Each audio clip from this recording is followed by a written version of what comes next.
రాశిలో అర్ధాష్టమ శని ఉంది అనగానే చాలామంది అదేంటో తెలియకుండానే భయపడిపోతూ ఉంటారు.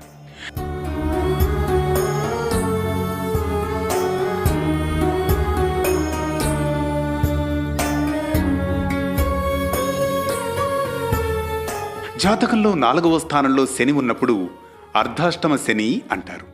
ఇది 2.5 ఏళ్లు ఉంటుంది. దీనివల్ల కొన్ని ఇబ్బందులు వచ్చే అవకాశం ఉంటుంది. ఏదైనా పనిని మొదలు పెట్టేటప్పుడు తొందరగా చేసేయాలని అనుకుంటాం. ఈ క్రమంలో ఆర్థిక నష్టాన్ని ఎదుర్కొనే అవకాశం ఉంటుంది. డబ్బులు వృధా చేసుకుంటారు. అర్ధాష్టమ శని వలన కొంతమందికి పెళ్లి త్వరగా కుదురుతుంది. ఇంటి పనుల విషయంలో చిన్న చిన్న ఇబ్బందులు రావచ్చు. వస్తు వాహనాలను కొనుగోలు చేసేటప్పుడు కొన్ని జాగ్రత్తలు తీసుకోవాలి. కాబట్టి అర్ధాష్టమ శని ఉన్నవారు పనులు ప్రారంభించే ముందు శనిదేవుణ్ణి తలుచుకోవడం మంచిది.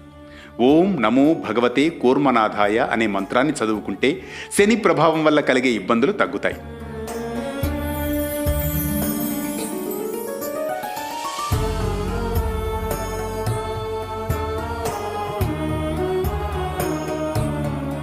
మూడు 11 21 ఇలా మీకు నచ్చినన్ని సార్లు సమయాన్ని బట్టి చదువుకోవచ్చు. రోజు ఈ మంత్రాన్ని పఠించడం వలన శని బాధల నుంచి బయటపడడానికి అవకాశం ఉంది. శని బాధల నుంచి బయటపడడానికి నల్ల చీమలకు చక్కెరను వేయాలి.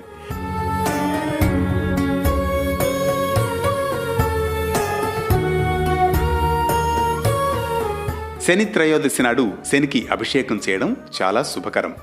శనీశ్వర గాయత్రిని 108 సార్లు పఠిస్తే శని బాధల నుంచి బయటపడవచ్చు. నవగ్రహ జపం చేయించి బ్రాహ్మణులకు శక్తి కొద్దీ దానం చేయడం చాలా శుభకరం.